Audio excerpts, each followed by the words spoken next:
Hello students, types of organization structure। हम लोगों ने पढ़ा था कल फंक्शनल स्ट्रक्चर के बारे में। आज हम लोग पढ़ेंगे डिविजनल स्ट्रक्चर। तो फंक्शनल स्ट्रक्चर में जो हमने पढ़ा था कि फंक्शन के अकॉर्डिंग ग्रुपिंग होती है जॉब्स की, एक्टिविटीज़ की। आज हम लोग पढ़ेंगे डिविजनल स्ट्रक्चर। डिविजनल स्ट्रक्चर क्या होता है? When jobs are related to one product are grouped under one department it is termed as divisional structure. यहाँ पे जो ग्रुपिंग हो रही है वो प्रोडक्ट के बेस पे हो रही है।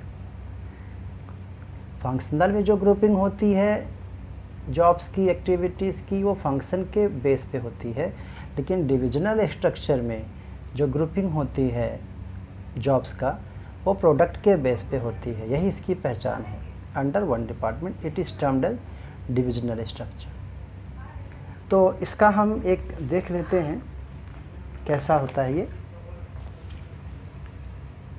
ये है मैनेजिंग डायरेक्टर है, और अभी जो कंपनी है, अब डिविजनल स्ट्रक्चर उसी ऑर्गेनाइजेशन में पॉसिबल है जहाँ पे वैरायटी या प्रोडक्ट्स का बिजनेस होता है।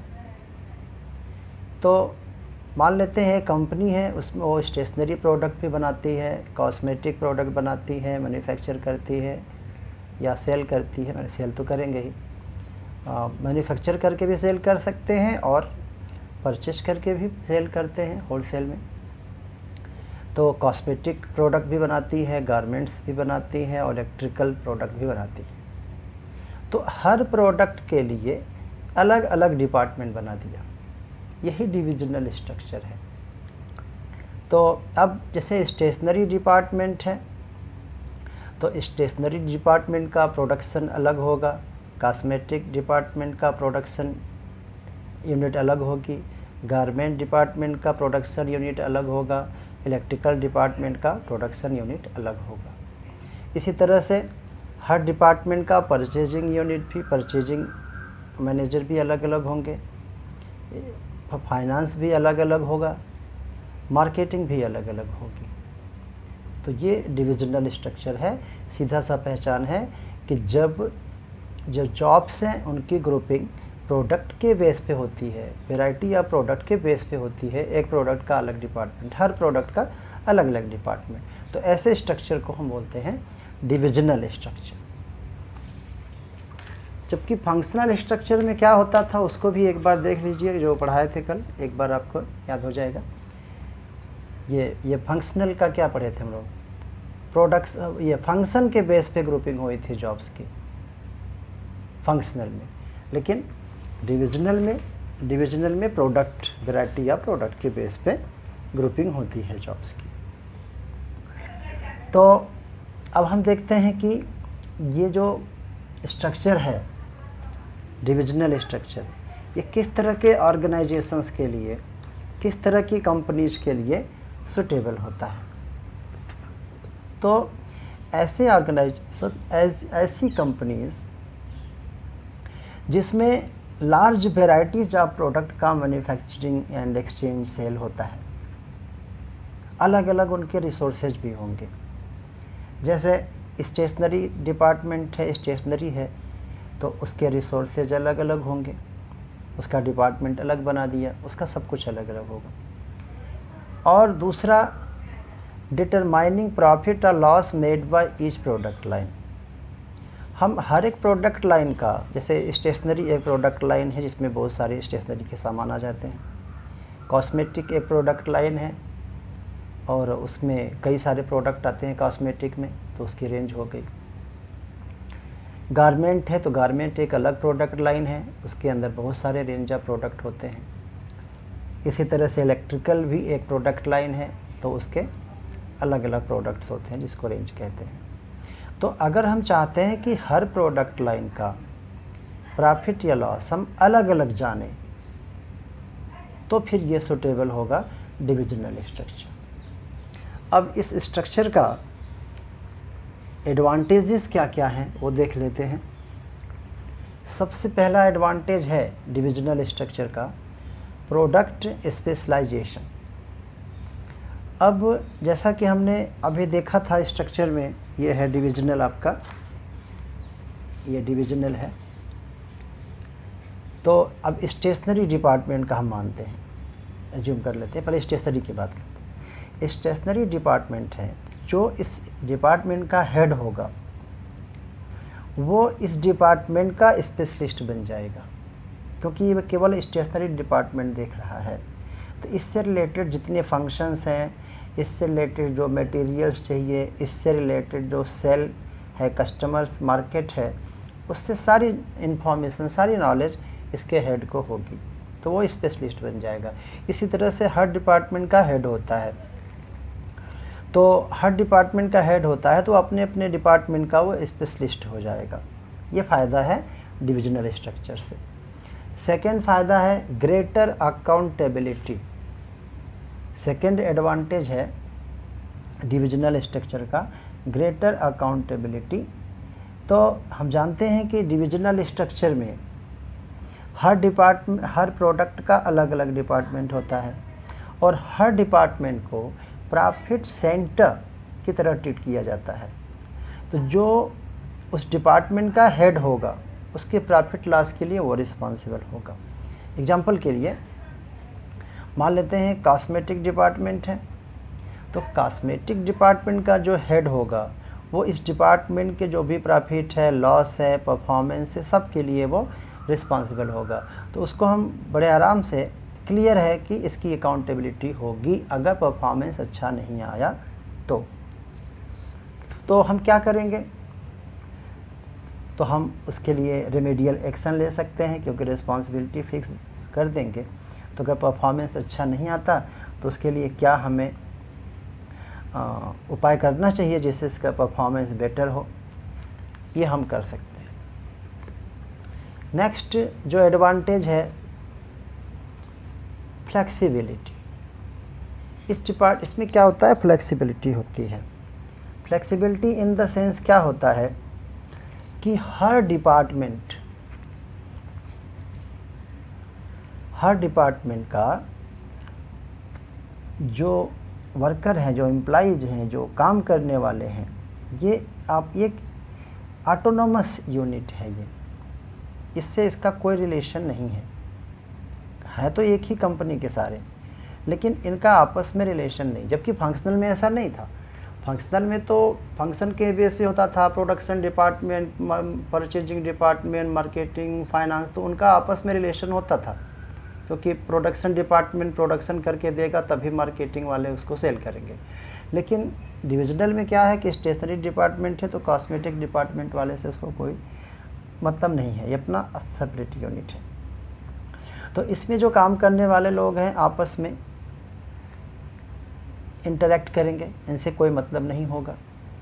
तो क्या होगा कि ये एक्टिविटीज़ आपस में, इनमें एम्प्लॉइज़ को एक दूसरे डिपार्टमेंट से आपस में, इनके अंदर, यूनिट के अंदर, एक डिवीज़न दूसरे डिवीज़न में वो कोऑपरेट कर सकते हैं। नेक्स्ट जो एडवांटेज है एक्सपेंशन एंड ग्रोथ। तो ये जो डिविजनल स्ट्रक्चर है इसमें क्या है कि हम एक्सपेंड कर सकते हैं। जैसे हम जो प्रोडक्ट बना रहे हैं, मान लीजिए हम 4 प्रोडक्ट बना रहे हैं, तो जो 5th हम प्रोडक्ट बनाएंगे तो उसके लिए एक अलग से हम डिपार्टमेंट बना देंगे, क्योंकि प्रोडक्ट के बेस पे इसमें डिवीज़न होता है, ग्रुपिंग होती है वर्क की। तो इसमें क्या है कि हम बिना दूसरे को इंटरप्ट किए, जैसे ये 4 हमारे प्रोडक्ट के हिसाब से डिपार्टमेंट बन गए या डिवीज़न बन गए, तो अगर एक 5वां प्रोडक्ट हम बनाना चाहते हैं, मान लीजिए इलेक्ट्रॉनिक्स का भी हम प्रोडक्ट सेल करना चाहते हैं, मैन्युफैक्चर करना चाहते हैं, तो इन चारों को बिना डिस्टर्ब किए 5वां यूनिट हम बना सकते हैं। तो ऐसी बहुत सारी कंपनीज हैं अपनी कंट्री में जो ये वाला जो स्ट्रक्चर है वो फॉलो करते हैं। जैसे आईटीसी है, हिंदुस्तान लीवर लिमिटेड है, बहुत सारी कंपनीज हैं, पतंजलि भी है। इसका अलग अलग प्रोडक्ट लाइन है, उसके हिसाब से सेक्शन बना हुआ है। अब इसका हम देखते हैं डिसएडवांटेज क्या है। डिसएडवांटेज है डिपार्टमेंटल कन्फ्लिक्ट। अब जैसे कि अभी बताया कि एक दूसरे डिपार्टमेंट से तो इनका आपस में कोई इंटरेक्शन खास नहीं होता है, फिर भी कन्फ्लिक्ट के चांसेस होते हैं। किस सेंस में होते हैं? अलोकेशन ऑफ फंड्स जो पैसे चाहिए, हर डिपार्टमेंट को अलग अलग फंड चाहिए। स्टेशनरी डिपार्टमेंट को अपना पैसा चाहिए अपने लिए, इनको अपने लिए फ़ंड चाहिए, इनको अपने लिए फ़ंड चाहिए, इनको अपने लिए फ़ंड चाहिए। अब अगर किसी डिपार्टमेंट को फ़ंड ज़्यादा दे दिया गया, किसी डिपार्टमेंट को फ़ंड कम दिया गया, तो फिर कन्फ्लिक्ट होगा। तो इस तरह से इसमें कन्फ्लिक्ट हो सकता है, लेकिन ये लिमिटेशन बहुत थोड़ा सा है, इसको आराम से मैनेज किया जा सकता है, बहुत बड़ी प्रॉब्लम नहीं है। कॉस्टली, ये प्रॉब्लम है कि जो डिविजनल स्ट्रक्चर होता है ये काफ़ी कॉस्टली होता है। तो जो बहुत बड़ी कंपनीज होती हैं, बहुत नंबर ऑफ प्रोडक्ट, बहुत वैरायटी, बहुत सारा प्रोडक्ट लाइन, उन्हीं वही अफोर्ड कर सकते हैं इस स्ट्रक्चर को। क्यों कॉस्टली है? क्योंकि इसमें क्या है कि हर डिपार्टमेंट के लिए अलग अलग, इनको अलग फैसिलिटी चाहिए, इनको अलग फैसिलिटी चाहिए, इनको अलग फैसिलिटी चाहिए, इनको अलग फैसिलिटी चाहिए। इक्विपमेंट भी सबको अलग अलग चाहिए, इनके लिए अलग परचेज करें, इनके लिए अलग परचेज करें। एम्प्लॉय भी हर डिपार्टमेंट की अलग अलग चाहिए। तो इससे क्या होता है कि ऑपरेटिंग कास्ट काफ़ी इंक्रीज हो जाता है, ये प्रॉब्लम आती है इसमें। इसके बाद जो नेक्स्ट डिसएडवांटेज है डिविजनल स्ट्रक्चर का, वह है इग्नोर ऑर्गेनाइजेशनल इंटरेस्ट। अब इसमें क्या है कि जितने भी डिवीज़न होते हैं उनके मैनेजर्स को एक अथॉरिटी होती है कि वो अपने डिपार्टमेंट की हर एक्टिविटी को मैनेज करें, सुपरवाइज करें। जैसे स्टेशनरी डिपार्टमेंट का जो मैनेजर होगा तो अपने डिपार्टमेंट का प्रोडक्शन यूनिट जो है, प्रोडक्शन सेक्शन है या डिपार्टमेंट है, उसको भी सुपरवाइज करेगा, परचेस को भी सुपरवाइज करेगा, इस सबको सुपरवाइज करेगा। कॉस्मेटिक वाला अपने डिपार्टमेंट का प्रोडक्शन, परचेज, फाइनेंस करेगा, सुपरवाइज। गारमेंट डिपार्टमेंट अपने डिपार्टमेंट का प्रोडक्शन, परचेज, फाइनेंस, मार्केटिंग को करेगा। तो इसमें क्या होता है कि जो मैनेजर्स होते हैं हर सेक्शन के, हर डिवीज़न के, वो क्या करते हैं, उनका सारा फोकस किस पे होगा?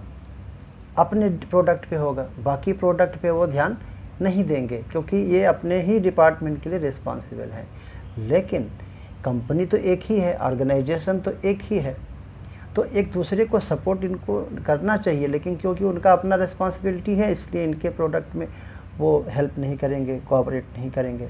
तो इससे क्या होता है कि ऑर्गेनाइजेशनल पूरे कंपनी का इंटरेस्ट जो होता है वो डिवाइड हो जाता है, सब लोग एक दूसरे को कोऑपरेशन उतना नहीं हो पाता है। तो ये हो गया हमारा डिविजनल स्ट्रक्चर का। हमने क्या क्या पढ़ा? पहले हमने इसका मीनिंग पढ़ा कि प्रोडक्ट के बेस पे ग्रुपिंग होती है, और दूसरा ये जो जहाँ ज़्यादा नंबर ऑफ प्रोडक्ट, जहाँ वैराइटीज ऑफ प्रोडक्ट जाता है वहाँ के लिए सूटेबल है। और जब कंपनी अपने अलग अलग प्रोडक्ट लाइन का अलग अलग प्रॉफिट लॉस जानना चाहे तो उस कंपनी के लिए सूटेबल है। एडवांटेजेस बताए, product specialization, greater accountability, flexibility, expansion, growth. Disadvantage बताए। इसका जो सबसे बड़ा डिसएडवांटेज है वो सिर्फ ये है, कॉस्टली। और जो बाकी दो डिसएडवांटेज हैं या लिमिटेशन से उतना इम्पॉर्टेंट नहीं है, लेकिन ये सबसे ज़्यादा प्रॉब्लम है कि पैसे बहुत लगते हैं इस तरह के स्ट्रक्चर में।